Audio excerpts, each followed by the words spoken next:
శ్రీమాత్రే నమః. అందరికీ కూడా అమ్మవారి యొక్క ఆశీస్సులు ఎప్పుడూ ఉండాలని మనస్ఫూర్తిగా ఆ తల్లిని వేడుకుంటూ, ఈరోజు కార్తీక పౌర్ణమి, పైగా కార్తీక సోమవారం. ఎంతో పవిత్రమైనటువంటి ఈ రోజున ఈ కథ వినడం వలన స్వామివారి యొక్క సంపూర్ణమైనటువంటి అనుగ్రహంతో పాటు సకల పాపహరణం కూడా లభిస్తుంది. కాబట్టి భక్తి శ్రద్ధలతో ఈ కథను వినండి. ఒకానొక నాడు శౌనకాది మహామునులందరూ కలిసి సూత మహర్షిని అర్ధనారీశ్వర స్వరూప ఆవిర్భావం గురించి తెలపమని కోరగా, అందుకు సూత మహర్షి ఈ విధంగా చెప్పుచున్నారు. ఓ మునులారా, సృష్టి ప్రారంభంలో బ్రహ్మ చేసినటువంటి సృష్టి వృద్ధి చెందలేదు. ఆ కారణంగా ఆయన ఎంతో దుఃఖాన్ని పొందాడు. అప్పుడు ఆకాశవాణి స్త్రీ పురుష సమాగమం వలన కలిగేటటువంటి సృష్టిని చేయవలసిందని కర్తవ్యాన్ని ఉపదేశించగా ఆయన అలాగే సంకల్పించాడు. కానీ అప్పటి వరకు జరిగినటువంటి పంచముఖుడైనటువంటి పరమేశ్వరుని సృష్టి నుండి స్త్రీ సమూహం ఇంకా ప్రకటితం కాలేదు. కాబట్టి పితామహుడు మైథున సృష్టిని చేయలేకపోయాడు. అలా ఈశ్వరానుగ్రహం లేనిదే ఎట్టి కార్యం నెరవేరదని ఎరిగి పరాశక్తితో కూడి ఉన్నటువంటి పరమేశ్వరుని యొక్క హృదయంలో ధ్యానిస్తూ హిరణ్యగర్భుడు తీవ్రమైనటువంటి తపశ్చర్యకు పూనుకున్నాడు. ఆయన తపస్సుకు ప్రీతుడైనటువంటి పరమేశ్వరుడు సగం పురుషుడు సగం స్త్రీ కలిగినటువంటి అర్ధనారీశ్వర స్వరూపాన్ని ధరించి ప్రత్యక్షమై ఇలా అన్నాడు. పుత్రా, ప్రజావృద్ధి చెయ్యాలి అనేటటువంటి నీ యొక్క మనోరథం నాకు తెలుసు. శివశక్తులమైనటువంటి మేము ఇప్పటి వరకు స్థిరశక్తులుగా సృష్టిపూర్వ శక్తులుగా అద్వైత స్థితిలోనే ఉండిపోయాము. నీ ప్రయోగానికి యోగ్యమైనటువంటి మరొక శక్తిని స్థిరుడనైనటువంటి నేను నా నుండి వేరు చేసి నీకు ఇస్తున్నాను అని పలికి తన యొక్క శరీరాన్ని రెండుగా విభజించాడు. ఆ రెండవ భాగం స్త్రీ శక్తి అయినటువంటి ఉమాకృతిని పొందింది.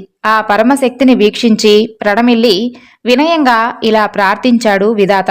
ఓ ఉమాదేవి, సృష్ట్యాది యందు నీ భర్త నన్ను సృష్టించి సృష్టి కార్యాన్ని నెరవేర్చవలసిందిగా ఆజ్ఞాపించాడు. నేనింతవరకు సనక సనందనాది మహర్షులను, దేవతలను, ఇంకా ఇతరమైనటువంటి సృష్టిని నా మనసు చేతనే సృజించాను. అది వృద్ధి పొందడం లేదు. ఇప్పుడు స్త్రీ పురుష యోగోద్భవమైనటువంటి సృష్టిని చేయడానికి సంకల్పించాను. కానీ ఇంతవరకు అవ్యమైనటువంటి స్త్రీజాతి మాత్రం ఉద్భవించలేదు. దానిని సృష్టించేటటువంటి సామర్థ్యం నాకు లేదు. శక్తి స్వరూపిణి అయినటువంటి నీవు అట్టి సామర్థ్యాన్ని నాకు ఇవ్వమ్మా. స్థావర జంగమాత్మకమైనటువంటి ఈ యొక్క సృష్టి యొక్క అభివృద్ధి కొరకు తల్లి, నీవు నా పుత్రుడైనటువంటి దక్షునికి కుమార్తెగా జన్మించు. పరమేష్టి యొక్క పలుకులకు అట్లే అగుగాక అని వరమిచ్చి ఆ ఉమాదేవి తన యొక్క భ్రూమధ్యం నుండి దివ్యకాంతులు కలిగినటువంటి ఒక శక్తిని సృష్టించింది. ఆ శక్తిని చూసి పరమేశ్వరుడు జగన్మాతతో, ఓ దేవి, ఈ విధాత కోరికను ప్రీతితో నెరవేర్చు అని పలకగా ఆమె దక్షుని కుమార్తెగా జన్మించింది. జగన్మాత బ్రహ్మకు సాటి లేనటువంటి శక్తిని ఇచ్చి తిరిగి శంకరునిలో ఐక్యమైంది. అప్పటి నుండి లోకంలో స్త్రీ విభాగం కల్పించబడి స్త్రీ యొక్క పుంస యోగోద్భవమైనటువంటి ప్రజా సృష్టి వర్ధిల్లింది. ఇది శంకరుని యొక్క అర్ధనారీశ్వర ఆవిర్భావ గాథ. ఇది పుణ్యప్రదం. సూతుడు శౌనకాది ఋషులతో ఇంకా ఇలా చెబుతున్నాడు. ఋషులారా, ఆద్యాంతాలు లేనటువంటి ఈ సృష్టి అనంతం. ఇందులో బ్రహ్మాండాలు ఉన్నాయి. కాలం కూడా ఆద్యాంతాలు లేనిదే. అది అనంతం. రెప్పపాటులో మొదలై రోజులు, సంవత్సరాలు, యుగాలు, మహాయుగాలు, మన్వంతరాలు, కల్పములు, ఇలా బ్రహ్మగారి ఆయుర్దాయం వరకు కాలగణన ఉంటూనే ఉంటుంది. ఈ అనంతమైనటువంటి కాలంలో శివప్రభువు అనేక యోగేశ్వర అవతారంలో ఆవిర్భవించాడు. ప్రతి ద్వాపరంలోనూ వ్యాసుడు ఆవిర్భవించి వేద విభాగాన్ని చేస్తాడు. అలాగే ప్రతి కలియుగారంభంలోనూ శంకరుడు యోగీశ్వరుడై ఆవిర్భవించి యోగ మార్గాన్ని ప్రవర్తింపచేస్తాడు. ప్రతి అవతారానికి 4 శిష్యులు ఉంటారు. ఆ శిష్యులందరూ కూడా శరీరమంతా విభూదిని పూసుకొని రుద్రాక్షమాలను ఆభరణాలుగా ధరించి నుదుట త్రిపుండరాలు కలవారై సాక్షాత్తు పరమేశ్వర స్వరూపులై దివ్యమైనటువంటి శివయోగ మార్గాన్ని ప్రచారం చేస్తారు. వారందరూ కూడా ధర్మనిష్ఠులు, వేదాంగ పారాంగతులు. హృదయ గుహయందు లింగార్చన చేయటలో స్థిరచిత్తం కలవారు. శాశ్వతమైనటువంటి పరబ్రహ్మ స్వరూపులైనటువంటి పశుపతి వారి యొక్క శిష్యుల సంఖ్య ఎప్పుడూ కూడా 112. ఇంకా సూత మహర్షి వారు శౌనకాది ఋషులతో ఇలా అంటున్నారు.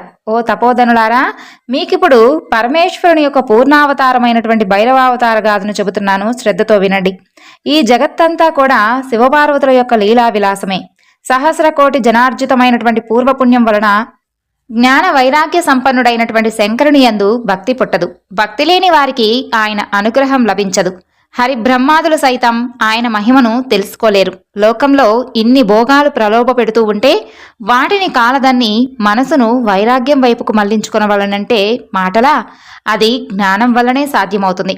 జ్ఞానం ఎప్పుడూ కూడా అవిద్య, అహంకారములనబడేటటువంటి మావిచే కప్పబడి ఉంటుంది. అహంకారం అనగనిదే నేను అనేటటువంటి అసలు తత్వం గోచరించదు. హరిబ్రహ్మాదులు సైతం అహంకారానికి లోబడేవారే. ఈ విషయంలో ఒక పూర్వగాథను చెబుతున్నాను, వినండి. పూర్వం ఒకప్పుడు దేవతలు ఋషులు కలిసి పరబ్రహ్మ తత్వాన్ని తెలియగోరి బ్రహ్మ వద్దకు వెళ్లి ప్రళయకాలంలో కూడా నశించినటువంటి అవ్యయ తత్వం ఏది అని ప్రశ్నించారు. దానికి ఆయన అహంకారంతో ఇలా ప్రత్యుత్తరమిచ్చాడు: ఓ జిజ్ఞాసులారా, సృష్టి స్థితి లయ కర్తను కూడా నేనే. నేను స్వయంభువును. నాకంటే అవ్యయమైనటువంటి తత్వం లేదు.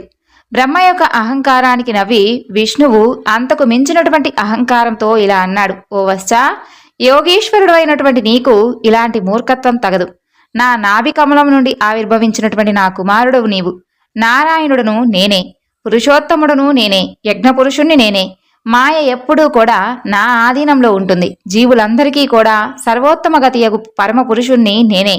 శివమాయా విమోహితులు, అహంకార పూరితులు, జీవభావ విలాసితులు అయినటువంటి హరిబ్రహ్మలు ఇలా వాదులాడుకొని సర్వత్రా ప్రమాణమైనటువంటి వేదాలను ఆశ్రయించి నాశనం లేనటువంటి ఏకైక తత్వం ఏది అని ప్రశ్నించుకున్నారు. దానికి ఋగ్వేదం ఇలా బదులు పలికింది: సర్వ ప్రాణులు ఎవరి యందు ఉన్నవో, ఎవరి నుండి సర్వ జగత్తు ఉద్భవించుచున్నదో ఆ రుద్రుడు ఒక్కడు మాత్రమే పరమతత్వం. ఏ ఈశ్వరుడు సర్వయజ్ఞములచే యోగముచే ఆరాధింపబడుచు ఉన్నాడో, ఎవరిచే మాకు ప్రామాణ్యం లభించుచు ఉన్నదో అట్టి సర్వసాక్షి అయినటువంటి అద్వైతత్వం పరమేశ్వరుడు. ఎవరిచే ఈ యొక్క జగచ్చక్రము తిప్పబడుచూ ఉన్నదో, ఎవరిని యోగులు ధ్యానించెదరో, ఎవరి యొక్క ప్రకాశంచే జగత్తు ప్రకాశిస్తూ ఉన్నదో అట్టి అద్వయ పరమాత్మ ముక్కంటియే. ఏ దేవదేవుని కృపచే భక్తులకు జనులు ఆయనను చక్కగా దర్శించుచున్నారో, ఎవడు దుఃఖమునకు అతీతుడో అట్టి అద్వయ నిర్గుణ తత్వమే శంకరుడు. అలా ఆప్తవాక్యాన్ని పలికినటువంటి వేదమూర్తులను చూసి మాయా విమోహితులై వివేకాన్ని కోల్పోయినటువంటి హరిబ్రహ్మలు క్రుద్ధులై ఇలా అన్నారు: ఓ వేదమూర్తులారా, సత్యజ్ఞాన స్వరూపులైనటువంటి మీరు వివేకాన్ని కోల్పోయి మాట్లాడుతున్నారు. దిగంబరుడు, వికృత వేషధారి, నాగాభరణుడు, వృషభ వాహనుడు, భస్మధారి, స్త్రీకి లొంగిపోయి సగం దేహాన్ని ఇచ్చి ఎప్పుడూ కూడా వెంట పెట్టుకుని తిరిగేవాడు అయినటువంటి రుద్రుడు ఎక్కడా? సంగరహితుడైనటువంటి పరబ్రహ్మ తత్వం ఎక్కడా? అల్పబుద్ధులైనటువంటి హరిబ్రహ్మలు అహంకారంతో పలికినటువంటి పలుకులకు విచారించి సర్వవ్యాపకమైనటువంటి ఓంకారం సశరీరంగా సాక్షాత్కరించి తత్వాన్ని ఇలా తెలియజెప్పింది: ఓ విధిమాధవులారా, స్వయం జ్యోతిస్వరూపుడైనటువంటి రుద్రుని తపశ్శక్తిచే పార్వతి, చిదానందగనుడైనటువంటి రుద్రుని ఆనంద స్వరూపమే పార్వతి. వెలుగు సూర్యుణ్ణి, వెన్నెల చంద్రుణ్ణి, ఉష్ణగుణం అగ్నిని ఎలా విడిచి ఉండవో అలాగే ఆయన యొక్క తపశ్శక్తి రుద్రుణ్ణి విడిచి ఉండదు. రుద్రుని యొక్క ప్రమోద కళారూపమైనటువంటి ఆ తపశ్శక్తియే దాక్షాయని, సతి, హైమావతి, శివ, భవాని, అపర్ణ, ఉమా, కామేశ్వరి, శివకామిని, గిరిజ, పార్వతి ఇత్యాది అసంఖ్యాక నామాలు ఉన్నాయి. ప్రళయకాలమందు సృష్టి మాయలో లీనమవుతుంది. మాయ పరబ్రహ్మ స్వరూపుడైనటువంటి రుద్రునిలో లీనమవుతుంది. కాముని పుట్టించినటువంటి ఈ విష్ణువు, కామానికి వశుడైనటువంటి ఈ బ్రహ్మ, మీరిద్దరూ కూడా సచ్చిదానంద పరబ్రహ్మ శబ్దవాచులెలా కాగలరు చెప్పండి? కాముని దహించినటువంటి పరమేశ్వరుడు ఒక్కడే అవ్యయ తత్వస్వరూపుడు. ప్రణవం ఇలా తత్వోపదేశాన్ని చేసినా హరిబ్రహ్మల యొక్క అజ్ఞానం మాత్రం నశించలేదు. అప్పుడు వారి మధ్య భూమ్యాకాశముల యొక్క అంతరాలమందు నిండినటువంటి గొప్ప జ్యోతి ఆవిర్భవించింది. దాని మధ్య త్రిశూలపాణి, పాలాక్షుడు, భుజగభూషణుడు అయినటువంటి పురుషుడు గోచరించాడు. ఆ పురుషుణ్ణి చూసి బ్రహ్మ: ఓ రుద్ర, పూర్వం నా లలాటం నుండి ఆవిర్భవించావు. నేనే నీకు రుద్రుడనేటటువంటి నామధేయాన్ని ఉంచాను. చెప్పు, నీకు ఏం వరం కావాలో కోరుకో అని గర్వంతో పలికాడు. ఆ మాటకు రుద్రుడు అత్యగ్రుడు కాగా ఆ రౌద్రం నుండి తేజోవంతుడు, భయంకరుడు అయినటువంటి ఒక పురుషుడు ముమ్మూర్తుల రుద్రుని పోలినవాడు ఆవిర్భవించాడు. అతనికి కాలభైరవుడు అనేటటువంటి పేరు పెట్టాడు రుద్రుడు. రుద్రుని యొక్క ఆజ్ఞను అనుసరించి అహంకారాన్ని ప్రదర్శించినటువంటి పితామహుని యొక్క 5వ తలను ఎడమ చేతి కొనగోరుతో గిల్లివేశాడు కాలభైరవుడు. ఆ దృశ్యాన్ని గాంచినటువంటి వివేకి అయినటువంటి విష్ణువు భక్తిపూర్వకంగా శతరుద్రీయ మంత్రాలతో రుద్రుని స్తుతించాడు. బ్రహ్మ కూడా తత్వజ్ఞానాన్ని పొంది వేద మంత్రాలచే రుద్రుని స్తుతించాడు. ఈ విధంగా వారిద్దరికీ అహంకారం నిర్మూలం కాగా జ్ఞానోదయమైంది. శంకరుడు కూడా వారిద్దరికీ అభయమిచ్చి కాలభైరవునితో ఇలా అన్నాడు: ఓ భైరవ, సర్వ నగరాలలోనూ ముక్తిప్రదమైనటువంటి కాశీనగరం మీద నీకు ఆధిపత్యాన్ని ఇస్తున్నాను. భక్తుల పాపాలను భక్షిస్తావు కాబట్టి పాపభక్షణుడు అని, దుష్టులను శిక్షిస్తావు కాబట్టి ఆమర్దకుడు అని ఈ పేర్లు నీకు ఉంచుతున్నాను. ఈ విష్ణువును ఆదరించు, బ్రహ్మను మన్నించు. ఓ నీలలోహిత, ఈ బ్రహ్మ యొక్క కపాలాన్ని చేతధరించి కపాల వ్రతాన్ని పూని నిత్యము భిక్షాటనం చేసుకుంటూ జీవించు. కాశీ నగరాన్ని ప్రవేశించగానే నీకు బ్రహ్మహత్యా పాతకం తొలగిపోతుంది. ఇలా ఆజ్ఞాపించి తక్షణం బ్రహ్మహత్య అనే పేరు కలిగినటువంటి కన్యను సృష్టించి ఆమెతో ఇలా అన్నాడు: ఓ బ్రహ్మహత్య, ఉగ్రుడైనటువంటి ఈ యొక్క కాలభైరవుని దివ్యమైనటువంటి వారణాసి నగరాన్ని చేరేంత వరకు నీవు అనుసరించి వెళ్ళు. ఆ నగరంలోనికి నీకు ప్రవేశార్హత లేదు. అది తక్క మిగతా భూతలమంతా కూడా సంచరించు. ఇలా పలికి అంతర్ధానమయ్యాడు రుద్రుడు. శివుని యొక్క ఆజ్ఞను అనుసరించి కాలభైరవుడు బ్రహ్మహత్యా నివారణార్థం కాపాలికా వ్రతాన్ని పూని ముల్లోకాలలోని పుణ్యక్షేత్రాలను తీర్థరాజములను సేవిస్తూ నారాయణుని యొక్క నివాసానికి వెళ్ళాడు. భైరవాగమన వార్తను విన్నటువంటి విష్ణువు లక్ష్మితో కూడి ఎదురేగి ఆయనను పూజించి వినయంతో: హే భగవాన్, అక్షయ స్వరూపుడమైనటువంటి నీవు ఈ యొక్క భిక్షావృత్తిని ఎందుకు స్వీకరించావు అని ప్రశ్నించగా బ్రహ్మ శిరస్సును ఖండించినటువంటి వైనాన్ని గుర్తు చేశాడు భైరవుడు. దానికి విష్ణువు విస్మయాన్ని పొంది: హే పరంధామ, లోకక్షేమాన్ని కోరి నీవు ఆచరించినటువంటి కృత్యంలో నీకు పరాధీనత ఎక్కడ ఉన్నది? ఓ పాపరహిత, నీ యొక్క నామోచ్చరణ మాత్రం చేతనే పాపాలు అన్నీ కూడా పటాపంచలు అవుతూ ఉంటే నీకు పాపం ఎక్కడిది? భిక్షావృత్తికడు అయినటువంటి నీ యొక్క దీనవృత్తి కదా. అట్టి దైన్యానికి అధీనుడవైనటువంటి దేవరకు అదొక గొప్ప లీల. బ్రహ్మ హత్యాది సమస్త పాతకాలు భిక్షావృత్తితో పటాపంచులవుతాయి అని లోకులకు బోధించటమే నీ యొక్క చర్యలోని అంతరార్థం. లక్ష్మీనారాయణులమైనటువంటి మమ్మలను అనుగ్రహించడం కొరకే ఇలా వచ్చావు, కానీ ముల్లోకాధిపత్యం కలిగినటువంటి నీకు వాంఛితార్థం ఏముంటుంది అని స్తుతిస్తూ ఉప్పొంగిపోయి కన్నీరు కార్చాడు. అంతలో క్షీరసాగర రాజతనయ అయినటువంటి మనోరథవతి అనేటటువంటి స్వచ్ఛమైనటువంటి మణిని భైరవుని యొక్క భిక్షపాత్రలో వేసింది. దానిని గ్రహించి మరొక స్థానానికి కదిలాడు.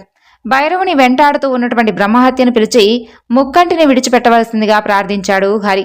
ఈ నెపంతో వృషభధ్వజుణ్ణి చక్కగా సేవించుకొని పునరావృత్తి అయినటువంటి రహితమైనటువంటి మోక్షాన్ని పొందుతాను అని సమాధానం చెప్పి వెంట నడిచింది. అలా భైరవుడు కపాల వ్రతాన్ని ఆచరిస్తూ కాశీ క్షేత్రంలో కాలు పెట్టగానే బ్రహ్మహత్య హాహాకారం చేస్తూ భూమిని చీల్చి పాతాళంలో ప్రవేశించింది. వెంటనే భైరవుని చేతిలోని బ్రహ్మ యొక్క కపాలం కింద పడింది. ఆ స్థానమే కపాలమోచనం అనేటటువంటి తీర్థం అయ్యింది. ఆ తరువాత బ్రహ్మహత్య తొలగినందుకు భైరవుడు పరమానందంతో తాండవం ఆడాడు. పరమేశ్వరుడు మార్గశీర్షమాస కృష్ణపక్ష అష్టమి నాడు భైరవ రూపంలో ఆవిర్భవించాడు. ఆ తిథి నాడు కాశీలో కపాలమోచన తీర్థంలో కానీ లేదంటే మరొక ఇతర స్థలముల యందు కానీ భైరవుణ్ణి పూజించి పితృదేవతలకు తర్పణాదులు ఇచ్చి జాగరణం చేసి భైరవ వ్రతాన్ని ఆచరిస్తే ఆ వ్యక్తి సకల పాపాల నుండి విముక్తుడవుతాడు. అలా మునులారా, శివుడు అనేక సందర్భాలలో అనేక అవతారాలను ధరించాడని చెప్పాను కదా. ఈ సృష్టి చాలా విచిత్రమైనది. భూచర, వనచర, జలచరాలలో వింత వింత ప్రాణులు అసంఖ్యాకంగా ఉండి తమ యొక్క మనుగడను సాగిస్తూ ఉంటాయి. పంచభూతాలలోనూ వేటికవే విడివిడిగా ప్రాణులు ఉంటాయి. భగవంతుడు సర్వవ్యాపి కదా. అలాంటప్పుడు ఆయన లేనటువంటి స్థలం ఎక్కడ ఉంటుంది? ప్రాణులన్నీ కూడా ఆయన స్వరూపాలే. అందుకే ఆయనకు బహురూపుడు అనేటటువంటి పేరు.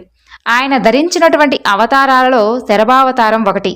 సింహాన్ని సైతం అవలీలగా చీల్చగలడు. ఆ కథ కూడా వినండి. శ్రీహరి నృసింహ అవతారాన్ని ధరించి హిరణ్యకశిపుని సంహరించిన తర్వాత కూడా నృసింహానికి ఆగ్రహం చల్లారలేదు. గీర్వాణులు భయకంపితులై ప్రహ్లాదుణ్ణి ఆయన సన్నిధికి పంపగా ఆ బాలుడు చేతులు జోడించి స్తుతిస్తూ నిర్భయంగా ఆయన యొక్క అంకపీఠాన్ని అధిరోహించాడు. హరి పరమానంద భరితుడై ఆ బాలుని దగ్గరకు తీసుకొని లాలించి ఆలింగనం చేసుకొని ఆశీర్వదించాడు. కాని కోపం మాత్రం చల్లారలేదు. ఆయన క్రోధం రోమకోపాల నుండి నాలుకలు చాచి అగ్నిజ్వాలలై బహిర్గతమవుతూ ఉంది. ప్రళయవేళ సప్త సముద్రాలను ఇంకింపచేసేటటువంటి కాలాగ్నిలా మండిపడుతూ ఉన్నాడు. శాంతింపచేసేటటువంటి ఉపాయాన్ని కానక గరళకంఠుని శరణు వేడి విషయాన్ని చెప్పి ఇలా ప్రార్థించారు దేవతలు. హే కాలకంఠరా, మాకెప్పుడు కూడా ఆపదలు సంభవించినా మాకు నీవే కదా దిక్కు. ఆనాడు సముద్ర మదన వేళ సముద్భూత హాలాహలాన్ని కందరంలో బంధించి 14 లోకాలను తమరే రక్షించారు. మరి ఈనాడు నృసింహుని యొక్క క్రోధ జ్వాలలచే పీడితులమై ఉన్నాము. దానిని చల్లార్చడానికి నీవే మాకు సమర్థుడవు. దేవతలకు అభయాన్నిచ్చి పంపించి మనసులో వీరభద్రుని స్మరించాడు నీలకంఠుడు.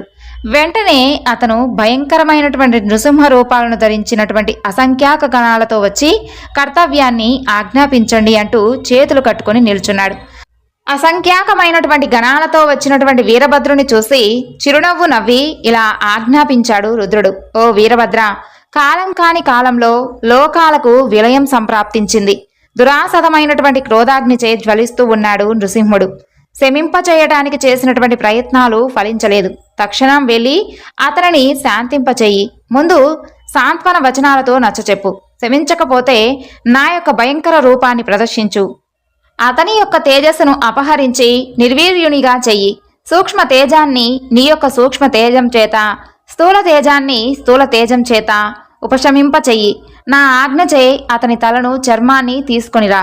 తరువాత వీరభద్రుడు తన గణాలతో నృసింహను చెంతకేగి పుత్రుని వలె లాలించి క్రోధాన్ని ఉపసంహరింపమని ఆయన కోరెను. ఆ తర్వాత గర్వితుడైనటువంటి నృసింహుడు మరింతగా క్రోధావేశుడయ్యాడు.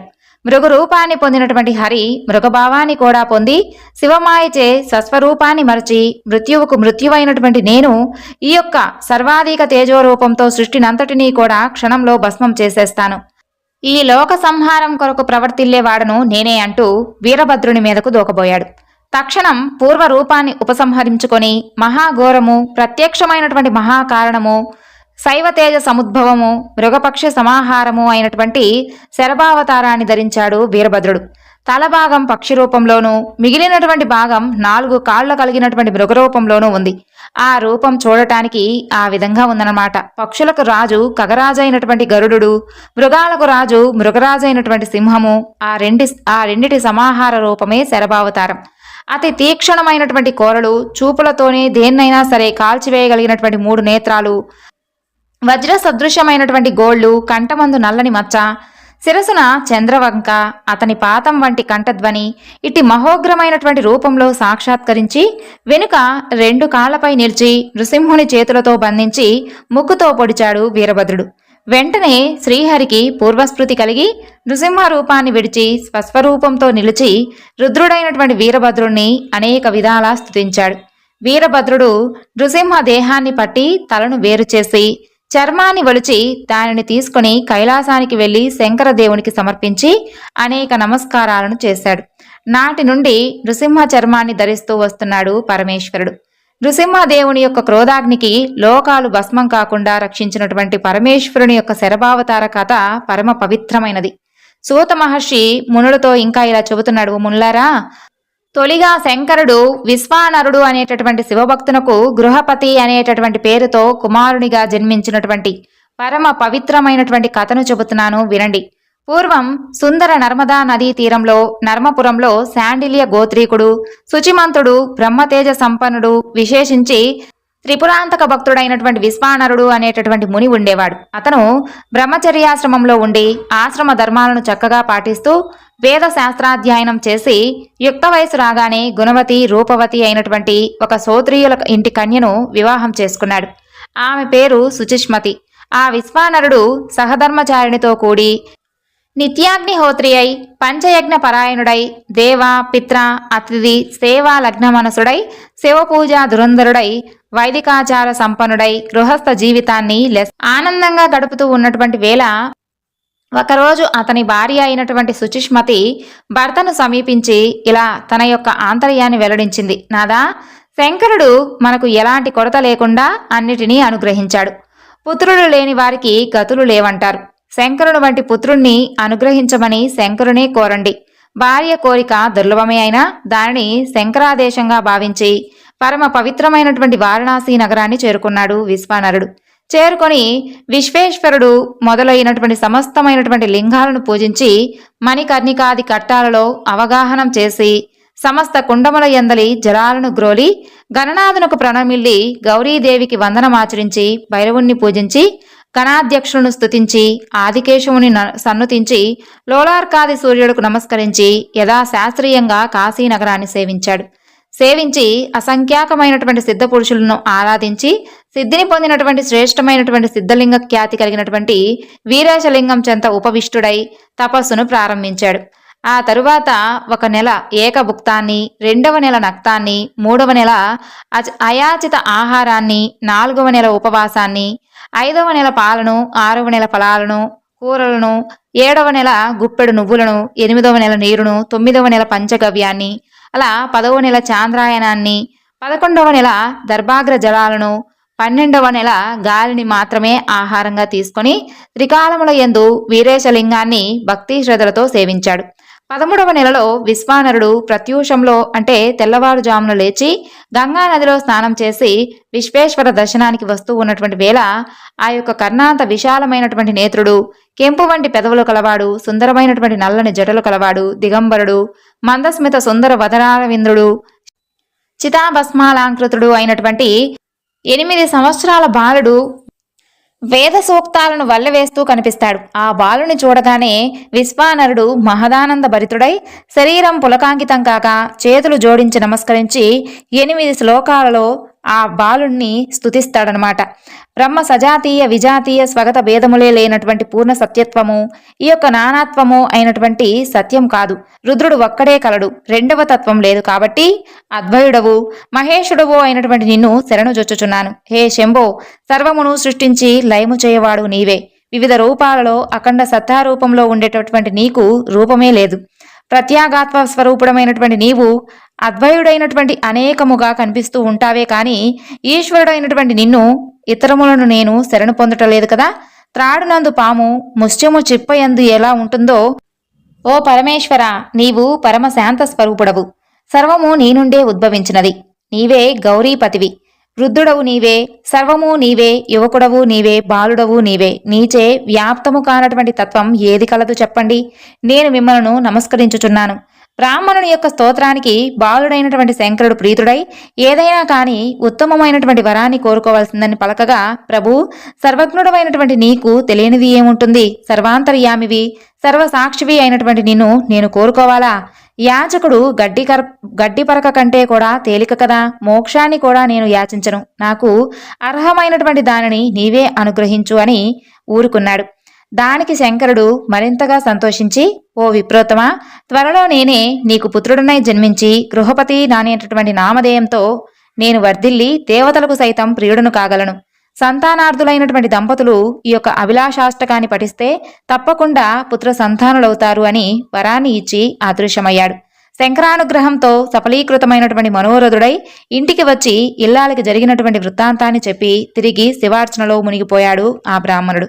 శంకర వరప్రభావంచే పూర్వజన్మ కర్మరూపమైనటువంటి అవరోధాలు అన్నీ తొలగి సుచిష్మతి గర్భవతి అయింది.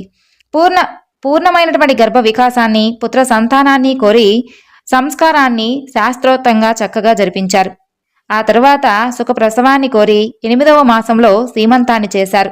నెలలు నిండగానే బృహస్పతి కేంద్రంలో ఉండగా శుభయోగంలో శుభలగ్నంలో తూర్పు దిక్కు పొలుపైనటువంటి పున్నమ చంద్రుని కనికట్లుగా బాలుని కన్నది సుచిష్మతి. పురుడు వెళ్ళగానే 11వ రోజున వైశ్వారణ తేజంలో వెలిగిపోతూ ఉన్నటువంటి ఆ బాలునికి గృహపతి అనేటటువంటి నామకరణం చేశారు. దేవతలందరూ కూడా ఆశీర్వదించారు.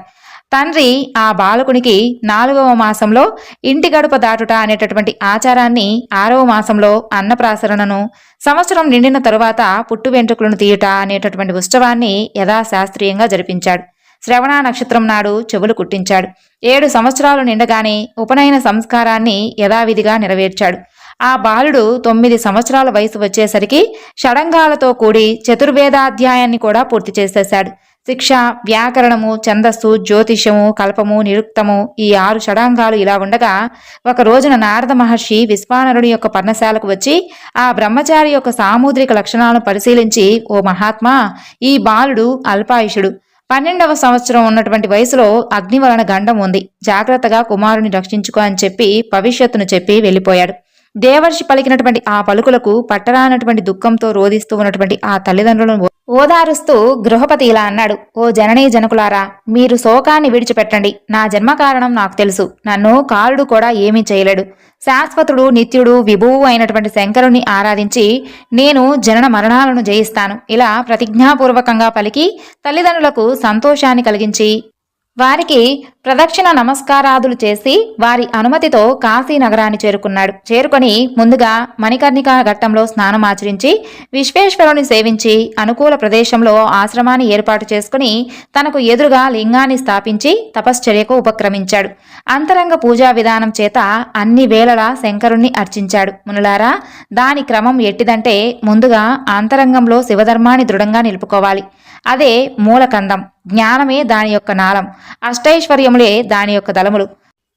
పరమాత్మ యొక్క స్వరూపం అలాంటిది. మరి లోపల వెలుపల ఒక్క విధంగానే ప్రకాశిస్తూ ఉంటాడు ఎప్పుడూ కూడా ఆయన.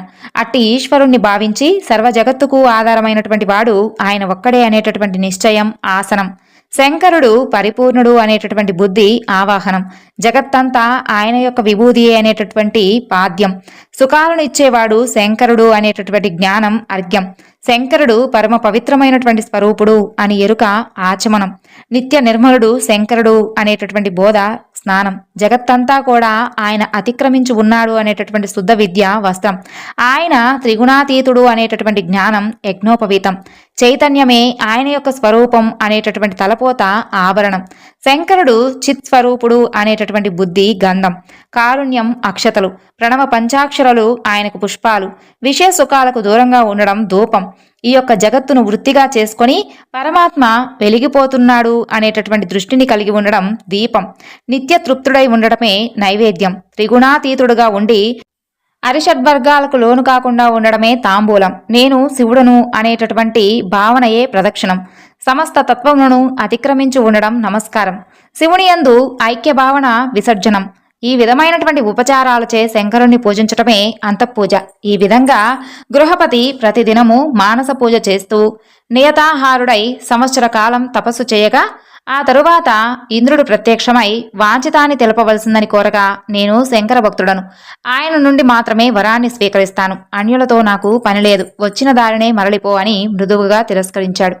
దానికి ఇంద్రుడు కోపించి దంభోలిని చులిపించి బాలుణ్ణి భయపెట్టాడు. మెరుగులు సృష్టించినటువంటి వజ్రాయుధ కాంతులకు నారదుల వారు చెప్పినటువంటి వైద్యుతాగ్నిగండం ఇదే కాబోలు అని అనుకొని ఆ బాలుడు భయకంపితుడై మూర్ఛపోయాడు. వెంటనే పరమేశ్వరుడు ప్రత్యక్షమై మూర్ఛాగతుడైనటువంటి ఆ బాలుణ్ణి లెమ్ము లెమ్ము, నీకు మంగళం కాక అని ఆశీర్వదిస్తూ తన యొక్క అమృత హస్తాలతో సృశించాడు. నిద్రలేచిన వాని వలె లేచి ఆ బాలుడు ఎదురుగా ఉన్నటువంటి శంకరుణ్ణి దర్శించి ఆనందాశ్రవులు చెక్కిళ్లపై జార చేతులు జోడించి బొమ్మలా నిలబడిపోయాడు. ఆ బాలుని చూసి కరుణామూర్తి అయినటువంటి పరమేశ్వరుడు చిరునవ్వుతో ఇలా అన్నాడు: ఓ బాలక, గృహపతి, దేవర్షి అయినటువంటి నారదుని మాట అసత్యం కాకూడదు. ఆ కారణంగా నేనే ఇంద్రుని పంపించాను. ఇదంతా కూడా నా మాయ. నీ మనోగతం నాకు తెలుసు. నీ వాంఛితం నెరవేరుతుంది. నీవు అగ్ని పదవిని పొంది యమునికి ఇంద్రునకు మధ్యలో దిక్పాలక స్థానాన్ని అధిష్ఠించి దేవతలకు నరులకు కూడా వరములను ఇవ్వగలవు. నీవు సృష్టి అంతా వ్యాపించి ఉంటావు. నిన్ను ఆరాధించిన వారు ఎవరైనా సరే నీతో సమానమైనటువంటి తేజస్సును పొందుతారు. అనాథ శవానికి అగ్ని సంస్కారం చేస్తే అతను శాశ్వతమైనటువంటి పుణ్యలోకాలను పొందుతాడు. దేవతలు నీ ద్వారానే ఆహారాన్ని పొందుతారు.